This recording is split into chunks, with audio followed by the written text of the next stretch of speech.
reviewed the minutes of the open meetings of Tuesday, January 20th and Wednesday, January 21st, 2025, and each has informed me there is no need to discuss the minutes. I move we approve the minutes of the open meeting of Tuesday, January 20, 2026. Second. All in favor? Aye. And I move we approve the minutes of the open meeting of Wednesday, January 21, 2026. Second. All in favor? Aye. Each commissioner has independently reviewed the agenda, and each has informed me there is no need to discuss the notices associated with agenda items 3 through 12. I move we approve the notices of investigation associated with agenda items 3 through 7. Second. All in favor? Aye. And I move we approve the notices of proceeding associated with agenda items 8 through 12. Second. All in favor? Aye. Thank you. That brings us to our first discussion item of the day, which is number 13, 1 AC 259, the proposed revision of Wisconsin Administrative Code Chapter PSC 114, Wisconsin State Electrical Code Volume 1 for NESC 2023. Commissioner Hawkins will lead our discussion of this item. Thank you, Chair Strand. The first item is a review of the proposed revisions to the admin code, as was just stated, the PSC Chapter 114, which is the Wisconsin State Electrical Code. And I'll provide a brief overview of what we're reviewing today, and then we'll jump into our decisions right after that. So, Volume 1 of the Wisconsin State Electric Code is administered by the Commission. It deals with the safety requirements of the installation, operation, maintenance of primarily outdoor electric supply and communication lines and facilities used by utilities, including electric and telecommunication suppliers, railroads, and cable television providers. The rulemaking in this docket deals with the safety codes and adopting the latest National Electric Safety Code, or NESC, into Volume 1 of the Wisconsin State Electric Safety Code. PSC 114 has been and is based on the national code. The NESC is revised and updated every 5 years, requiring subsequent and periodic revisions to our state code. The Commission has adopted the latest national standards since 1979, with the most recent being the adoption of the 2017 edition of the NESC standards in the revised Wisconsin State Code in 2020. The 2023 edition of the National Code was published in August of 2022, and now a corresponding revision to the state code is necessary to implement the latest edition and make any other necessary changes to update our state code. The Commission appointed an advisory committee to recommend changes based on the 2023 NESC, and the Commission is not bound by the recommendations of the advisory committee and has the final determination on the rule language. This is overall a very routine process. It is before us today as a topic of discussion due to some of the recommendations where there was not consensus among the appointed technical advisory committee members. And whatever rules are approved today are still draft rules in the process. Assuming approval at this stage today, there will be a hearing for the proposed rules with an opportunity for oral and written comments. Then it will be sent to the Legislative Council for review. The proposed rule will come back to the Commission with a report from Legislative Council. I'm saying all this as a reminder that there will be further review after the proposed rules step, and the final rules will be decided on at a later date when the rules come back to the Commission prior to being sent to the Governor and then the Legislature. Given these remaining steps in the process, it is my position that we move forward with inclusion of all modifications and updates recommended by the advisory committee, including those that were subject to some disagreement amongst the committee members. This will allow the draft rules to proceed to the next steps, including the public hearing and comment period where further information can be gathered regarding components of the rules that were not universally supported. Just a timeline of the process as a bit of background and sort of looking ahead. Throughout the first half of last year, a series of 6 meetings were held by the Technical Advisory Committee. And at those meetings, the committee voted on 6 recommended revisions. Those, there was a group consensus on all proposed changes except for those related to Section 39 that are listed in the proposed rule language. We will discuss all of the changes that got consensus as part of our first decision item, and then we will discuss those that did not have consensus as part of our second decision item. As I noted at the beginning, we are reviewing proposed rule changes, and there are still several steps along the process that are required, and the changes will come back to the commission for final review prior to being sent off to the governor's office and then the legislature.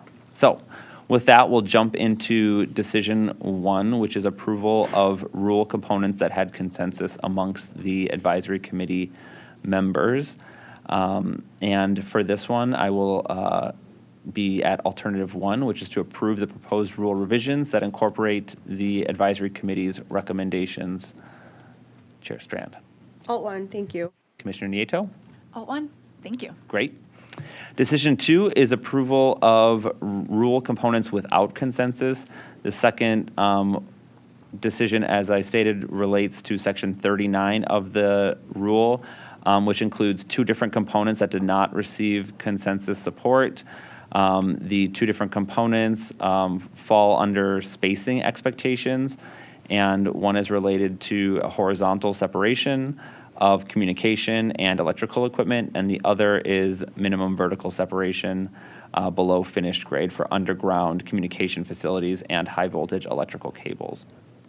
For both of these, I am supportive of incorporating the recommendations into the rule revisions despite the lack of consensus, and the main reason, as I stated earlier, is because there will be an opportunity to receive further comments and justification as to either why these updates are necessary or why they might be concerning to different segments of the impacted industries. And with that additional context and information, we can revisit the language of the rules with more insight. It is my understanding that this approach that the commission has done with a couple of rulemakings in the past, so it's not unprecedented to do that and get more insight in this future stage. And with that, I would encourage those that have opinions on these contested components to participate in submitting comments with more detail on their perspectives, including how flexibility can be written into the rule to address unique circumstances and any other concerns. And in particular, the minutes of the advisory committee weren't super clear on all the concerns exactly, so I think we could benefit from additional detail and more information from those that have an interest in this code. So that puts me at alternative one, which is approving the proposed rule with the advisory committee's recommendation, and I'll turn it over to Chair Strand. Thank you. I was at alt 3 on this one. I agreed with commission staff that the urban versus rural issues and some of those other issues that arose that were consensus was not reached were covered by other parts of the NESC. With that being said, because of the rulemaking process, as Commissioner Hawkins pointed out, the commission can make changes. This is coming back no matter what, and can make changes after the hearing, whether or not there's consensus or additional topics come up in the hearing or whatever. I also think it's important to note that while there is precedent for including or not including things at this stage in the process, that usually that is reserved for more robust, substantive, consequential, controversial administrative rules, similar to one that we took up last year, whereas adoption of a federal code really usually doesn't rise to that level of needing to make alterations now, pre-hearing. But this, to me, is a fairly minor issue, as adopting the standard is a fairly minor issue to me as well in the grand scheme of all the things that we're doing and the various administrative rulemakings that we have recently undertaken or will have to undertake going forward. So for those reasons, I don't have any strong objections to alternative one, especially because it's coming back no matter what. And the public's going to have a chance to weigh in the hearing. So that's my position and justification or reasoning for those things. Thanks, Commissioner Nieto. Thank you. I am at alternative one as well, and agree with what you're both saying. And I think this would be potentially a good spot to make changes if we had, again, to Chair Strand's point, like more substantive, kind of controversial or controversial discussion around substantive changes that we wanted to get reaction to in the further steps in the process that you're discussing. But because of where we're at right now, I'm good with Alt 1. Thank you. Great. Thank you both. Then our final decision on this item is related to the notice of hearing, and for that, I am at alternative 1, which is approve the notice of hearing and draft proposed rules and direct commission staff to make the necessary filings. Chair Strand. Alt 1, thank you. Commissioner Nato. Alt 1. Awesome. I think we are done on this one and ready for a motion. All right. Take me just a moment here.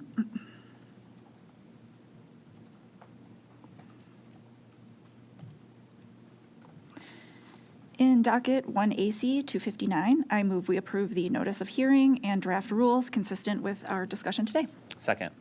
All in favor? Aye. Thank you.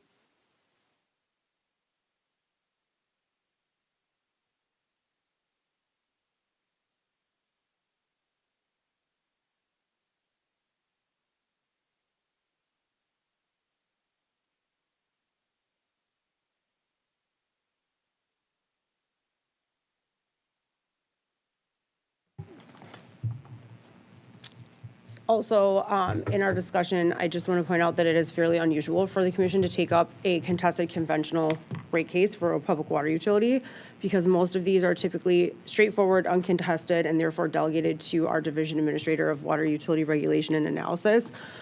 So because we are actually doing that today, and it's rare, I'm going to provide a little bit of high-level information about the water regulatory authority and process that the commission has to help set the tone and background for the decisions before us.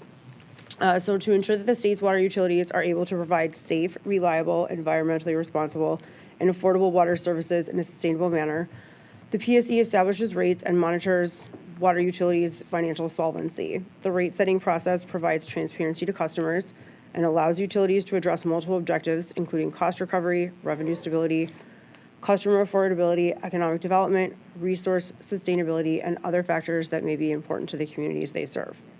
It is also important to note that unlike a lot of our other regulated utilities, water utilities are not on a 2-year rate case schedule where they must come in for rate cases every other year. Before a public utility can change its rates and begin billing customers using the new rates, the utility must receive approval from the commission. If the utility is interested in more substantial changes to its rates, it will file an application for a conventional rate case as opposed to a simplified one. Very briefly, the water rate case process, once the utility files its application, is as follows. Our commission staff screen the application to determine if it's sufficiently complete, and if so, the utility is notified and they are given information on staff assignments and next steps in the process. Once that completeness determination is done and notification is sent, the PSC will issue a notice of proceeding.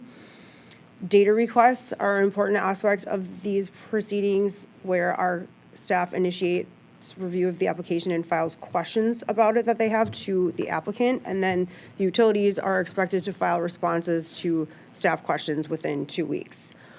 The revenue requirement and the exhibit are important components where commission staff submits a revenue requirement proposal, and the utility has typically 5 days to review and respond about whether they agree or dispute the staff proposal. A little bit more on the revenue requirement, because it is an important component of this. So Wisconsin statutes establish that in owning and operating a public water utility, a municipality is not performing a governmental function, but a public service in its proprietary capacity.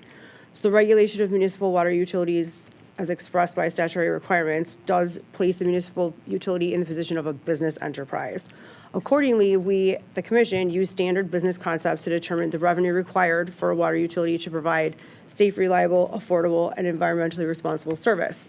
Within the context of a rate case like this, the necessary revenue is referred to as the revenue requirement, which can be defined as the amount of money that a public utility must receive from its customers on an annual basis to cover its operating costs, applicable taxes, including payment in lieu of taxes, debt payments, and to earn a reasonable return or profit. The commission bases the revenue requirement on a forward-looking test year, which is typically the first calendar year for which the rates are expected to be in effect. The major components of a forecasted revenue requirement are operation and maintenance expenses, depreciation as a recovery of capital investment, taxes, and return on an average net investment rate base. The cost of service study and rate design exhibits are also important components of water rate cases, where commission staff submits a study or rate design proposal, and the utility again has 5 days to review and respond. If the utility is in agreement with these exhibits, the case will likely remain delegated to the division administrator and move on to the public hearing step. But if there is disagreement on those essential exhibits, the utility details their reasoning for the disagreement, and those cases will likely go to the full commission for decision, similar to what we have in front of us today. Briefly on cost of service study and rate design, once the appropriate level of revenues for the test year is determined through that revenue requirement, the next task is to provide a fair allocation of the dollars to customers. The typical means of accomplishing that is to conduct this cost of service study, and the reason for performing that is the fact that the water system provides service to a number of different classes of customers who have different use patterns and demands. Therefore, different customer classes have different conditions of service, and an equitable rate structure must recognize these differences. On the rate design component, the final rate design step that the commission is tasked with is to develop rates that allow a utility to meet its revenue requirement and provide a fair distribution of costs between customers based on the cost of providing service.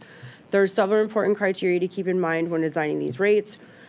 Rate development involves addressing multiple objectives and should result in a rate design that is practical, easily understood, clearly interpreted, based on the cost of providing service, and meets appropriate revenue requirements based on costs. It also must provide relatively stable revenues, avoid unnecessary rate shock, and due to statutory requirements, cannot be unduly discriminatory, and must discourage wasteful use. At the public hearing stage in the process, the utility provides notification to its customers, the PSC holds a hearing. Some more complicated cases require pre-hearings, but in general, the public has an opportunity to offer comments in various formats during open comment periods to ensure that the record is inclusive of public comments on the issues raised in the rate cases or proposed. In terms of the record of evidence and final decision, commissioners review all of the information collected in the record of evidence, analyze and determine if the proposed adjustment is appropriate, and weigh in on any other contested issues. And then we issue a final decision articulating our positions on the various issues. And then finally, in the implementation of rates, once it's decided, the new rates are implemented. The utility files a notification to the commission establishing an effective date, and we prepare a rate sheet so the utility has on record what those new rates are going forward. Usually the effective date of the rate order is the date that the utility begins applying the new rates, and because we try to avoid complicated billing practices, including prorating bills, the commission recommends that the utility chooses effective dates that coincide with the date of meter readings. So that is a very brief overview of the process that unfolded to get us to where we are today. So speaking specifically about Madison Water Utility, to me, they are unique in certain aspects, and I think that the case that is before us today helps paint a picture of a water regulatory success story. So throughout my lead of our discussion today, you will hear me reference several previous dockets that are all Madison water rate cases going back to 2018. So the first was 3280 WR 114. So it was filed in 2017 and decided in 2018, where several significant financial issues were identified through the proper channels, and the commission took a fairly aggressive course of action in their final decision to help Madison Water course correct. This included requiring Madison Water to come in for rate cases on a regular 2-year cycle since then. So we have 3280 WR 115, 3280 WR 116, and then the case that is before us today. A couple of other unique aspects related to this utility will be touched on in our discussion today, but I think it's important to lead with the fact that since 2018, Madison Water has improved its overall financial position and solvency and continues to stay on the right path. Through stringent review, regulation, and creative collaboration, the Commission and Madison Water have worked together to ensure that one of the state's largest water utilities remains solvent. And I think that this utility sets a positive example for other water utilities, that if rate cases are filed on a more frequent cadence and steady basis, utilities are able to constructively manage their finances. And also that it's likely helpful for utilities to continue to work with us and confront these challenges as they arise and evolve, rather than stay out and avoid them for years as infrastructure ages and costs compound, which can then lead to potentially large rate increases during infrequent rate proceedings. In this water rate case application, Madison Water did request an overall revenue increase of 15.94% to primarily be used for planned infrastructure investments, including the replacement of failing water mains and capital improvements to the utility's wells. Following our commission staff's audit, the revenue increase was reduced to 9.89%, and our discussion today will determine the final revenues. There are several other contested issues that we'll also discuss. On the topic of the revenue increase, I think one other general trend and policy perspective to note here is that the why. Why are water utilities across the state seeking significant rate increases? So currently, the water industry in Wisconsin faces several significant ongoing challenges. Specifically, public water utilities are undertaking significant capital investments to maintain and reconstruct their aging infrastructure and facilities. And at the same time, contaminants such as lead, PFAS, microplastics, and more are necessitating major unplanned capital investments that strain utility resources further. So I think this combination of infrastructure investments and rising costs create conditions in which rates must be increased to cover the expenses, as much as we would like to avoid increasing rates. So in this specific docket, in preparation for our decisions today, the Commission reviewed and studied the full record of evidence that was developed throughout the proceeding and does include many of the rate case components I walked through earlier, including a comprehensive audit, a cost of service study, rate design, detailed staff analysis, party hearings, a public hearing, and public comments. This case is largely uncontested, as the applicant and Commission staff were able to resolve most of the issues. And while we fully understand that it's not always possible to settle all issues in a proceeding, it is helpful when utilities, parties, and staff reach agreements. So we will not discuss contested issues today, but I may reference them as they relate to some of the contested issues that we will discuss. Last and certainly not least, I want to commend our water team staff for a job very well done here. I appreciate the diligence, patience, thoroughness, and reasonableness that they exhibited, and I'm very impressed with the work that's been done. I also want to thank the applicant for their partnership and the members of the public that participated in the comment period. So that's it for my opening remarks. I will give my colleagues the opportunity to provide any that they have, and then we will get started on the contested issues. Commissioner Nieto. Thank you, Chairperson Strand. I'll only mention a couple of things at the outset here. I think your remarks did a really good job of laying out the context and the fundamentals of the case that we're looking at today. I agree with you. I think this is a success story. I found that utility management has done a good job making progress on the financial plan over the years. I think the utility is doing a good job attempting to balance those competing needs that you're talking about, so infrastructure, investment, rising costs, and bill affordability. And I also appreciated the good comments we got from the public here. I will just note, in terms of the good progress the utility has made on its financial plan, we will discuss this a little bit more specifically, but the commission staff's estimate for the test year capital structure is that it is at 48.51% municipal equity and 51.49% long-term debt. That is down from a previous debt layer high of 81.07% in 2018, not too long ago. It is now within very reasonable, solid parameters. I found that noteworthy. And other than that, I would just note we had good comments about bill affordability here, which were very helpful, and a good comment about the good job the water utility does in providing service day in and day out, which I appreciated as well. Thanks. Thank you, Commissioner Hawkins. Thanks. I want to just echo the success story. It was really the success story comments made by my colleagues. I think getting up to speed on some of the history in the recent past was really useful. I appreciate staff's assistance in getting me the documents and relevant orders that the chair referenced there in prior cases. So as Commissioner Nieto just mentioned, not too long ago, things were very, very different for this utility, and so it is all the more impressive the amount of change and progress that's been made in a relatively short period of time. And so I'll leave it there for my opening comments. Thank you. Okay, so we will now walk through our contested issues. The first issue asks if the commission should authorize the applicant to extend its customer assistance pilot program known as MADCAP. As evidenced by the volume of testimony here, this issue did garner a great deal of back and forth, and I think it's fair to say it's probably the most contested issue in this case. So we're going to rip off the Band-Aid and get through this one first, and then we will move forward with the other ones. So first on the MADCAP program, by way of background, it was authorized as a 2-year pilot program in 3280 WR 116, which was Madison Water Utility's most recent rate case before this one. So that one was filed in 2021 and the final decision was issued in 2022.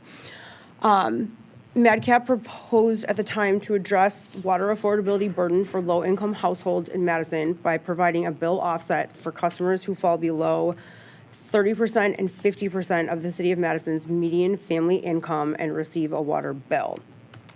As designed, the bill offset essentially removes the monthly service charge for participating customers with the understanding that customers would still pay for water used, but would be incentivized to utilize conservation practices to further control their water bills. Today, Madison Water is requesting authorization to continue its MADCAP program. There are also a couple forthcoming sub-issues related to modifications to the program that are contingent on our decision in issue 1. So first, I would like to start by saying that I very much appreciate Madison Water's attempts in the previous rate case and today to creatively address the topic of affordability, and that I want to commend them for their foresight and desire to take action to reduce utility bill burden for certain customers. However, as evidenced by a lot of information in the record, the MADCAP program has not delivered on many of its initial stated goals and justifications, and this is a great concern for me. I don't want those concerns to overshadow the fact that going forward, I think that utilities should continue to consider, and we will continue to look for creative yet legal and viable and successful ways to address the affordability issue. I think similar to what we're seeing here, it's important for those collaborations to be better honed to make affordability programs work in their practical application for customers. I don't think any of us are interested in just approving programs under the guise of affordability. They need to actually make a measurable impact and demonstrate benefits to customers and to systems. So pilot programs in general, when authorized by the commission, are well-intentioned, short-term learning opportunities conditioned with reporting requirements to provide substantive information that allows for informed analysis of pilots. So that is the case of what was established in 2022 here. To the degree that we approve pilot programs, again, we usually couple them with reporting requirements of various metrics intended to provide information and demonstrate pilot performance in meeting stated goals. So in my analysis of the pilot program, I want to state up front that I strongly disagree with the applicant's assertion that the initial approval of the MADCAP program in 2022 was not contingent upon demonstrating system-wide benefits. System-wide benefits, first of all, is a well-known and often employed commission standard in the evaluation of new program proposals, especially customer assistance programs and pilots. Further, while none of us served on the commission at that time, it is very clear that the final decision in 3280 WR 116 that the commission at least partially justified its authorization of the MADCAP pilot based on a variety of positive outcomes expected from the program. Notably, the final decision contains numerous instances where this reasoning and those expectations are specifically articulated. For example, the final decision says that, quote, "The applicant stated that it anticipates seeing improved bill collection and a positive impact on overall cash flow as a result of the cap," unquote. Quote, "Reducing the fixed charge of a bill and giving low-income customers greater control over the cost of their water bill could not only benefit participants directly, but could benefit the system as a whole by reducing water usage," unquote. Quote, "Based on the reasons cited for including cost and revenue requirement, as well as the potential cash flow benefits, conservation benefits, and other system-wide benefits, the commission finds it reasonable to approve the pilot." Unquote, quote, for this cap, "All utility customers are expected to benefit from a reduction in customer arrears and the cost of collection, and from increased conservation efforts of program participants who might not otherwise have enrolled or participated in the conservation programs that are required for cap eligibility," unquote. And finally, quote, "As discussed above, it is anticipated that the cap may lead to a number of customer and system-wide benefits, including decreasing costs for collections, increased payments, and other financial benefits as a result of having fewer customers in arrears." So again, I'm restating these quotes from the final decision in 3280 WR 116 as evidence of the fact that system-wide and other benefits were promised. And the commission had expectations that those were partially the basis of this program and would be demonstrated in the pilot. So to that point, to test the effectiveness of the cap and to learn from its implementation, the commission found it reasonable to require the applicant to report on 11 criteria to evaluate the effectiveness of the program. So those included the number of households participating, the number of households participating as a percentage of eligible households and usage, a reduction in utility arrears attributable to the cap, annual administrative costs, the number of cap participants that participated in project home conservation programs and other conservation qualifiers and respective usage, the number of households participating that are renters versus owners with the usage of each type of participant segregated, the average incomes of participants in each category, the average reduction in water bill as a percentage of the bill, administrative costs attributable to the program and savings, monthly program enrollment numbers, and the utility operational savings attributable to the program. Unfortunately, my read of the record did not include much cost-based evidence demonstrating how the program accomplished the goals set out and expected by the commission. Further, the record did not demonstrate that the program was meeting its anticipated participation rates. Rather, the data available shows that participation has been much lower than originally projected. Also, because system-wide benefit was and is the standard, I was looking for a clear demonstration of measurable benefits in my review. Unfortunately, the record was severely lacking on this front, and this sentiment was echoed by commission staff's analysis of this. They identified and highlighted concerns about the relative weakness of data and supporting information intended to justify Madison Water's request to continue the program. There was also not a clear demonstration of improvements in water conservation, and the record did not include data demonstrating a material reduction in arrears or measurable operational savings.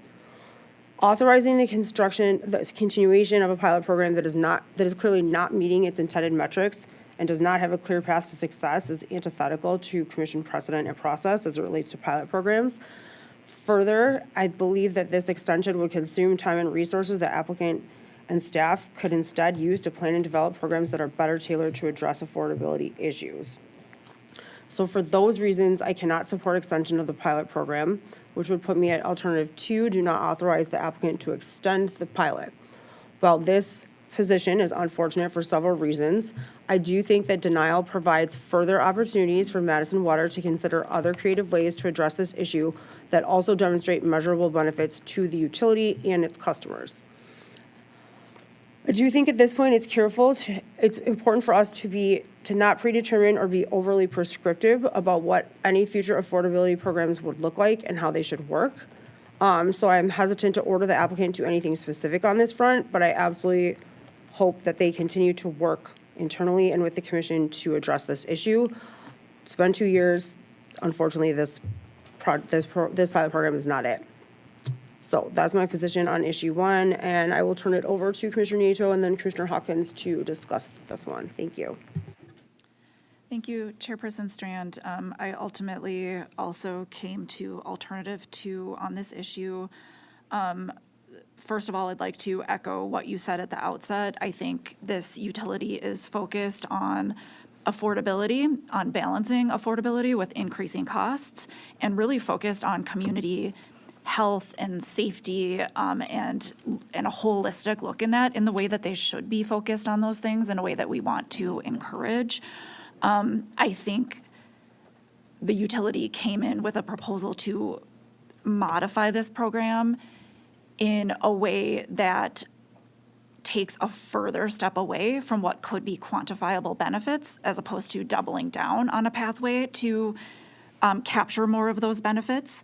And so the new proposal that's coming in the door here, it doesn't meet the criteria that we've held pilot programs and new programs to in the past. So I think pretty similar to what you were saying, we've had several programs for low-income customers for many decades, and we've had quite a number of not low-income pilot programs for specific eligible customer groups, and we've had those operating in the state for a long time. And a lot of those programs are proposed as a pilot.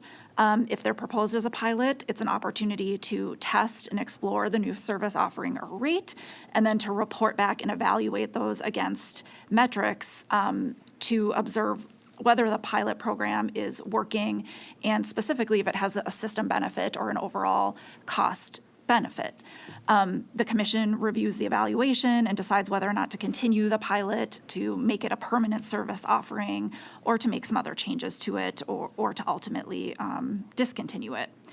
I think to some of the discussion in the record, not every new offering by a utility is necessarily a pilot. There are other types of programs that are already out there that are well established. They've been vetted. They already have a proven out presumption of a system benefit underlying them, or they have some other kind of legal basis underlying them. So there are different types of buckets of programs. But the commission did authorize this particular pilot, and it is in effect, and we are at the stage of our first full evaluation of the data that's been collected.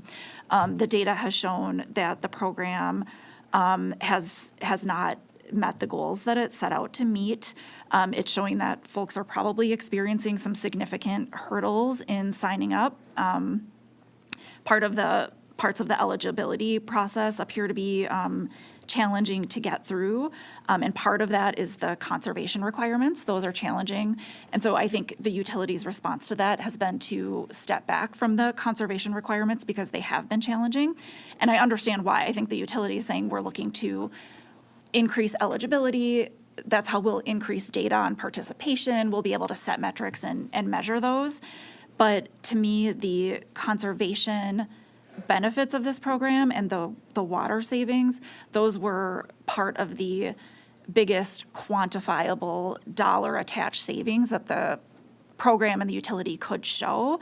To step away from those appear for this particular program is a step in the wrong direction. I think, to your point, Chair Strand, not to put too much out there about this is the type of program you should come back and design, this is what a program should look like.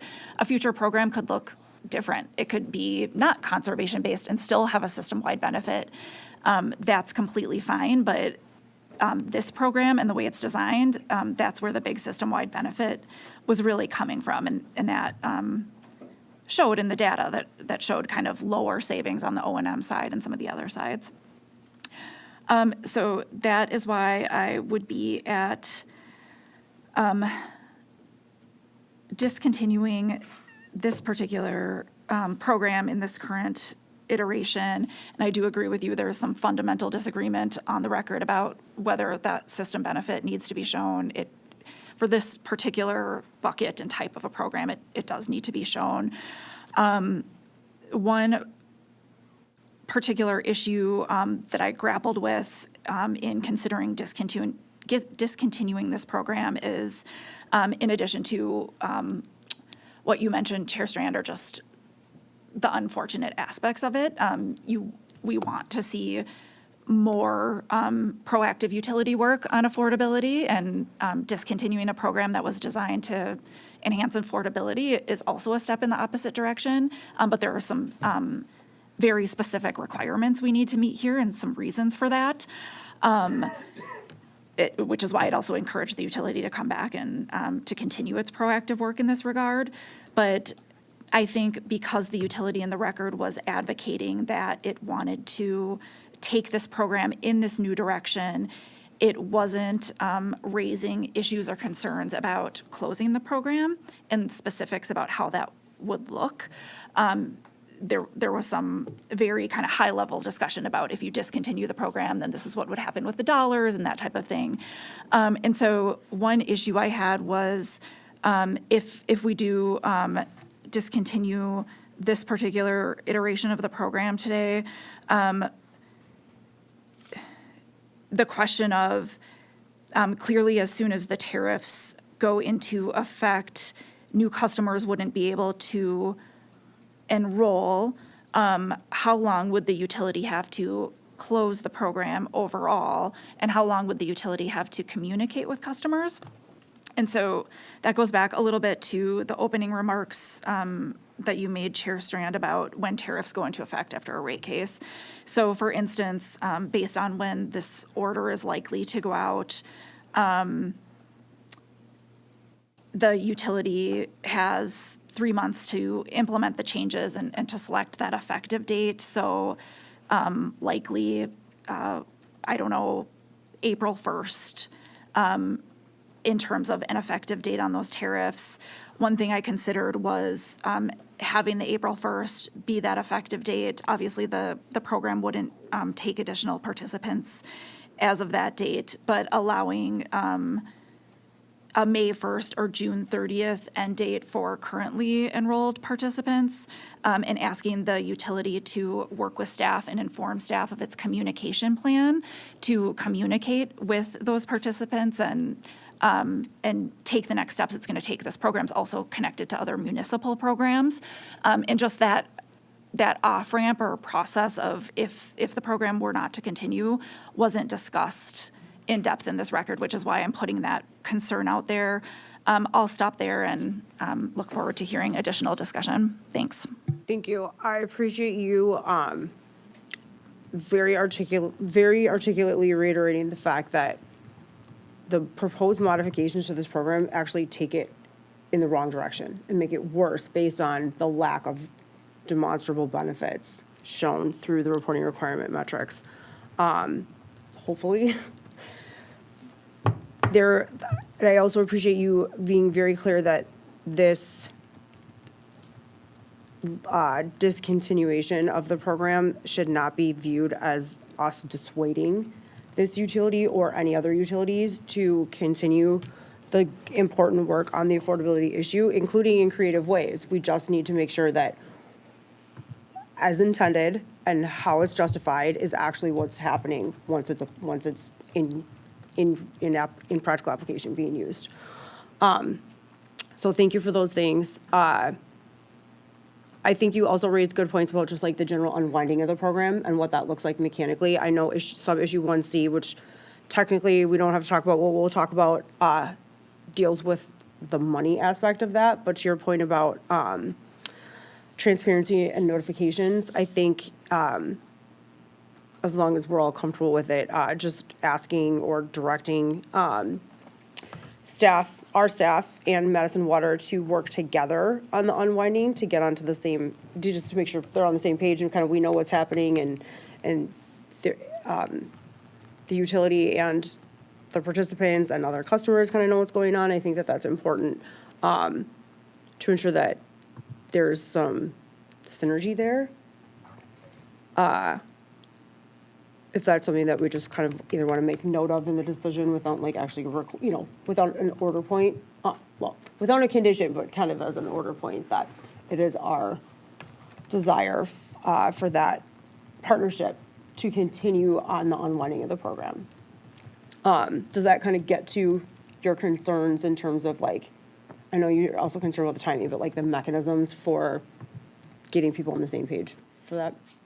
It does. I think one concern is the practical aspect of what you're discussing of communicating with customers and how important that is to give customers the proper communication and work with them. And then the secondary part of that is that takes a little bit of time, and that might take a little bit more time than just the typical rate sheet implementation takes. So allowing, whether this is in an order point or in the decision saying work together with staff, I think that works either way, like you said, and also allowing that, whether it's, the additional month or 2 months or whatever is needed to transition or to close the program, because that might just take a little longer than some of these other more standard pieces that we're potentially authorizing today as part of the rate case. So potentially, or part of that suggestion in the order could be that the effective date of the rates that come out of this don't have to be tied to the same date as the unwinding of the program. If the unwinding of the program takes a little bit longer, that can be flexible because it's important for customers especially to receive notice at the right time and for the utility to get their ducks in a row for what that looks like just in terms of winding it down and closing it. Exactly. Okay. And that has its own rate sheet in the tariff, and staff can easily put a specific kind of date on that one rate sheet compared to the other rate sheets that all have the boilerplate. That's kind of the idea, is work together and figure out what makes sense in practical terms. And just our acknowledgement that those two things do not need to be on the same timeline because we know that there's some work that's going to go into the unwinding. Yep, that's what I would suggest. So in a sense, we're delegating to staff.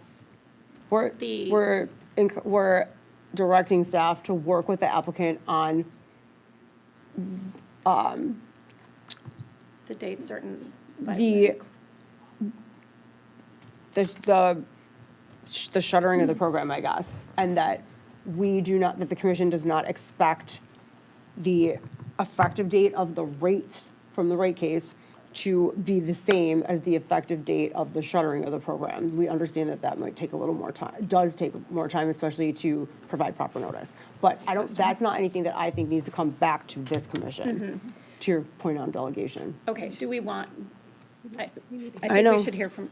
Yeah, we're going to him Yep. eventually. Okay, and then we'll tune this up to make sure. I mean, we have two people in the same position, so now we're figuring out what we want to say about it. So go ahead, Commissioner Hawkins, and then we'll keep going. For the record, I was being very patient and not doing any, I was listening intently, and I agree with everything I've heard from my colleagues on this program. Generally, I landed in the same place at alternative 2 to not authorize the extension of the pilot. Primarily, my reasoning in reading through the record was the finding that the applicant was unable to say that the program has reduced overall water usage, which, as my colleagues have mentioned, was a major component of the system-wide benefits, which I agree with Chair Strand's recitation of the clear points in the final decision of the past case was an expectation that there were system-wide benefits, and we haven't seen the demonstration of that through the reporting requirements that were also part of that, that prior decision. The other aspect that was concerning to me was the limited scope of eligibility, and I do know that pilots sometimes do have targeted eligibility for a variety of reasons. This also seemed to be going in the wrong direction. There were attempts to expand those that were eligible, how they participated, but the eligibility was trending downward, just given the nature of many low-income residents in Madison and how they are not customers of water utilities. And so that was, I guess, just an inherent part of the pilot that was further limiting the potential for system-wide benefits. And so whether or not that's in the control of the applicant, I think that was something that maybe to both of your points about additional future work in this realm of affordability programs. This was something that I found lacking, and so that's really all I had to be additive to the conversation. I think the timeline aspects of the unwinding, I understand that concern, and am in an agreement that they don't need to be on the same timeline as the effective date of the new rates. I do think it's probably important that the commission issue a drop dead date or a date certain on the back end to kind of bound that time frame that the staff are working with the utility. What that is, I'll leave it up to my colleagues' creativity, but I do think it's important to not be open-ended, and I'll leave it there. Yeah, I agree. I don't think we want anything to lag. I mean, again, the program itself is effectively closed on the date of the effective date. However, it's, again, the mechanics of unwinding. I think I'm comfortable with like a not to exceed duration. And I think echoing Commissioner Nieto's earlier comments on this, unless she has a specific date in mind, I think I'm comfortable if you guys are with a not to exceed 3 months post the effective date of the other things that will be effective coming out of this rate case. If you guys are comfortable with that, and if legal and staff think that that's reasonable. I think it's a balance between acknowledging the time that it may take, but also not having it hang out there indefinitely. I think that makes sense. I think that probably makes a little bit more sense than identifying a specific calendar date, because we don't yet know the effective date. And so that just, no matter what the effective date is, it pegs it to that. And to your point, just to be 100% clear, as of the effective date of the overall rate change that we're talking about here, the program wouldn't be accepting new enrollees. It would be done. This would be then from that date to those 3 months, the opportunity for the utility to communicate with existing customers and to ramp down existing activity and make any other programmatic changes it probably needs to make with the municipality, all of that unwinding of the existing. So yes, I would be on board with that. That sounds great to me. All right, does everyone have what we need on this point? Okay, thank you, everybody. Very helpful discussion. So to reiterate, we were all at alternative 2 to not continue the pilot. So because of our position on issue 1, the sub-issues on the pilot program, so issue 1A and 1B, are not applicable due to our decision in issue 1. Do you need us to like actually weigh in on that, or can we just say that they're not applicable due to our decision in issue 1? Those, 1A and 1B. yeah, those are not applicable. Perfect. So, Okay. Yeah, you don't need to, Okay, those so are conditioned on a different alternative. 1C is uncontested, but I just wanted to say it out loud. It does conceive of if the commission does not approve continuation of the pilot, which is exactly what just happened. So it is uncontested that the applicant will retain the estimated surplus in its cash account with no restrictions. So again, the money aspect is covered here, and it did account for the possibility that the commission, would not continue the pilot. So I just want to make sure everyone's on the same page with that. Okay. All right, issue 2 is uncontested. I will not discuss that one. Our next uncontested issue is number 3, which has to do with, sorry, I am going to talk about issue 2 because it does relate to issue 3. So while issue 2 is uncontested, it's important to note that it does authorize the applicant's proposal to continue and expand its main replacement expense depreciation program and sets the annual amount of that program at $10 million.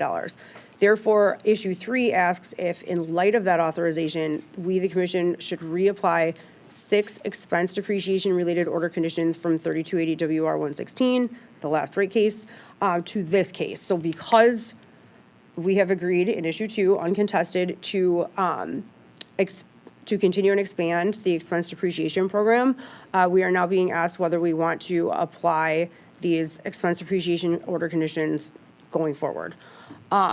So quickly, in 3280 WR 116, the use of expense depreciation was authorized as an alternative to debt financing with the rationale that it would facilitate necessary system repairs and replacements, avoid higher interest expenses in the long term, and would assist in maintaining the long-term strength and stability of Madison Water's capital structure. Because the use of expense depreciation at the time was a relatively new cost recovery approach, the Commission found it reasonable and necessary to closely monitor the program by prescribing specific detailed information the applicant was required to report annually to the Commission. As I mentioned, because we approved the continuation of this program in issue 2, we're now weighing in on whether these order conditions should be reapplied.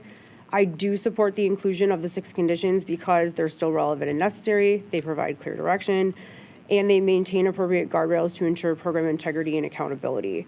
I think it's also important to note here that while technically this issue is not uncontested, the applicant doesn't object to the conditions and submitted to them in 3280 WR 116. So for those reasons, I'm at alternative 1, that the order conditions listed as A through F are necessary for the applicant to continue its expense depreciation program. Commissioner Nieto. For those reasons, I was also at alternative 1. Thank you. Thank you. Commissioner Hawkins. Alt 1 for me as well. Thank you. Okay, issue 4 is uncontested, which brings us to issue 5, our next contested issue.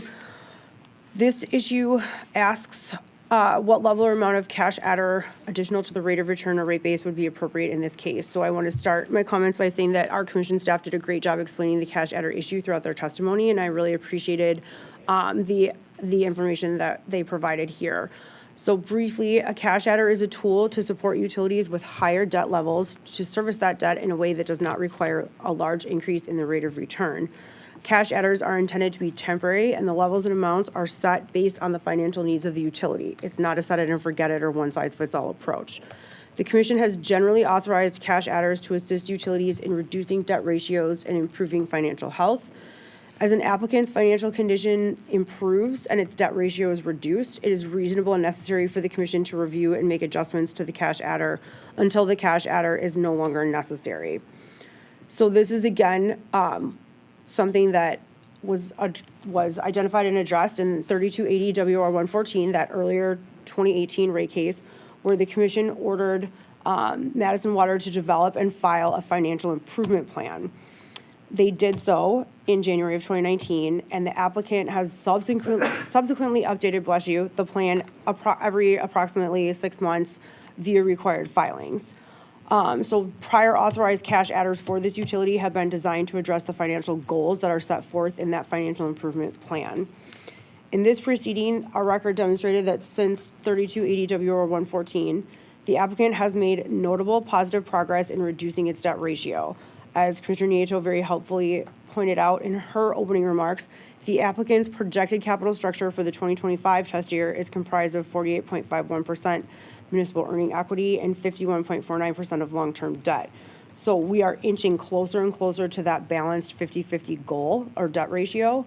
And I think based on this, that it appears that a cash adder is still necessary at this time to allow for continued improvement in that debt ratio, but that a reduction to the applicant's requested amount of $6,228,131 is also warranted. Again, staff did a great job here and recommended authorizing a cash adder in a more moderate amount of $3,500,000 so that the applicant can continue to make progress on reducing its debt ratio. But I think that this staff suggestion also appropriately balances the need to ensure that Madison Water can meet the obligations and continue to improve, but also limiting the impacts of the cash adder to the customers. So for those reasons, I am at alternative 2 to authorize a $3,500,000 cash adder to the revenue requirement as proposed by our staff. And again, this is, I think, specific evidence of kind of that success story and the general trend and the incremental progress that's been made since 2018. Commissioner Nieto.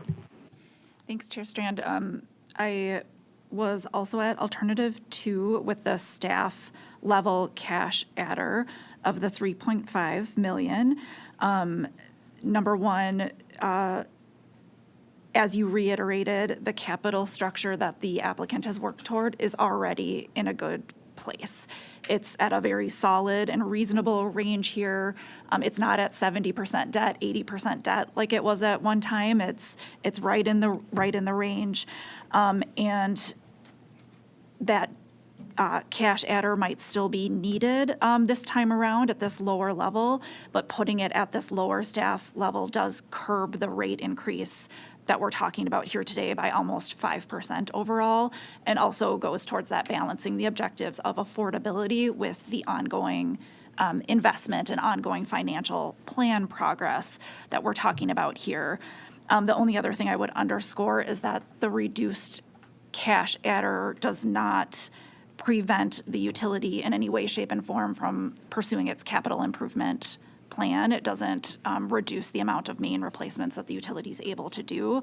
And there is an ongoing expectation that utilities will still issue debt and use debt as part of their capital structure, as part of the mix for financing improvements. We're not working towards a goal of 100% cash here, or getting closer and closer to 100% equity or something like that. So with all that said, I was at Alt 2. Thank you. Thank you very much, Commissioner Hawkins. I also was at Alt 2 to authorize the cash adder that was proposed by commission staff. And just to reiterate, given the many positive developments we've seen with this utility following the pursuit of its financial plan, reducing those debt levels, as was said, I think it's really appropriate to reduce this cash adder, and in a gradual way as well. I think that's really important. And it was also important in understanding the history of this, and as Chair Strand mentioned, these are unique tools, that they're not uniform across utilities, and it's certainly not a permanent solution.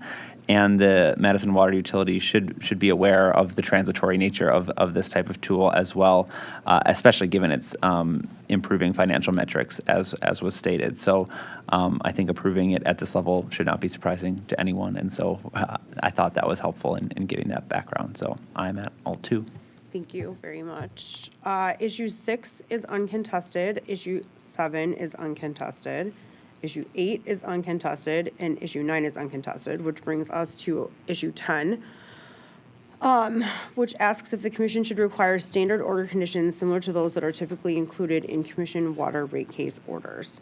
So as noted in our issue scope, these standard order conditions are typically included in water rate cases. The conditions are consistent with the commission's decision in Madison Water Utility's previous rate case. And this issue is essentially uncontested here. So I definitely support the inclusion of these standard conditions, which puts me at alternative 1, that the standard order conditions listed A through D are necessary. I'm going to jump the guns very quickly and just say that while we're on the topic of order conditions, and because we've discussed the frequency that Madison Water has been in for cases over the past 6-8 years, I do want to note that while issue 11, our next issue, is uncontested and we don't need to discuss it, it does include an order condition requiring the applicant to file a conventional rate case based on a 2028 test year within 2 years of the final decision in this docket. So I just want to highlight the fact that even though it's not in these order conditions, it's in the next one that we're not going to talk about, that the rate case every 2 years trend for Madison Water will continue, so we can continue to monitor the financial incremental gradual process, hopefully that will continue going forward. So it doesn't need to happen here because it's happening in the next one, which we're not going to talk about. Commissioner Nisho. Thank you, Chairperson Strand. I was also at alternative 1 for this one as well, and I think to the points you made earlier on issue 11, which we're not going to discuss, going back to earlier in our discussion, we also know that this is a utility that will be back in for further work on its goals around affordability as well. Thank you. Yep, thank you. Good point. Commissioner Hawkins? Alt 1 for me. Thank you. As I mentioned, issue 11 is uncontested, which brings us to issue 12. This issue asks if it is reasonable to continue to impose an order condition requiring the applicant to notify the commission within 30 days if it is discovered or identified that construction project costs will exceed estimated costs by more than 5%. So this condition was first included in the commission's final decision in docket 3280 WR 114, which was again Madison Water's 2018 rate case. At the time, the commission imposed it to send a signal to the utility that it needed to better manage its construction projects, especially project budgets. This condition was subsequently included in dockets 3280 WR 115, the 2020 water rate case, and 3280 WR 116, the 2022 Madison water rate case. As our commission frequent flyers can attest, cost overruns are a hot button issue for the commission across various types of utility service. And while the applicant in this case objects to this condition and desires a notification threshold set at 10%, it should be noted that since 2023, in electric and natural gas construction projects, the commission has moved away from the 10% tolerance band and taken a stricter posture, imposing a hard cap requiring notification of any cost overruns regardless of the percentage over estimated costs. This cap can be useful in encouraging applicants to avoid cost overruns while enhancing visibility and understanding of occurrences when they are reviewed in future rate proceedings. Relatedly, the commission recently initiated an investigation of the cost overrun topic in docket 5 UI 124 to facilitate a deliberative and comprehensive analysis of cost overruns with the goal of developing a viable framework for utilities, commission staff, and others to employ when cost overruns do occur. Here, while one could argue that Madison Water has made progress on the cost overruns front since its 2018 rate case, based on the information in the record, it does not appear that we are out of the woods for good. Therefore, I agree with commission staff's recommendation to continue requiring notification of the cost overruns greater than 5%. I think this position maintains consistency with Madison Water's 3 preceding rate cases while acknowledging the unique timing of this decision in relation to that broader investigation that I mentioned. And I just want to add that in Madison Water's next rate case, it's my hope that the commission will have the opportunity to utilize information and outcomes from the 5 UI 124 investigation when reviewing and analyzing cost overrun related issues in that future proceeding, including conditions like this one. So for that reason, I am at alternative 1, that the condition as proposed is necessary for approval of this rate case. Commissioner Nieto. Well said, alternative 1. Thanks. Thank you. Commissioner Hawkins. Same for me, alt 1. Thanks. Issue 13, 14, and 15 are uncontested, which brings us to the end of our discussion. I just want to make sure that our legal counsel has everything that they need Yep, we're for all a set. decision. Wonderful, thank you. Okay, I think we're ready for a motion. All right, in docket 3280 WR 117, I move we approve Madison Water Utilities adjustment in water rates consistent with our discussion. Second. All in favor? Aye. Thank you very much for the robust and substantive discussion, and thank you again to our staff for all their good work. That does conclude our official business for today. Our next open meeting is scheduled for Thursday, February 5th, 2026 at 10:30 a.m. May I have a motion to adjourn? I move we stand adjourned until Thursday, February 5th, 2026 at 10:30 a.m. Second. All in favor? Aye. We're adjourned. Thank you.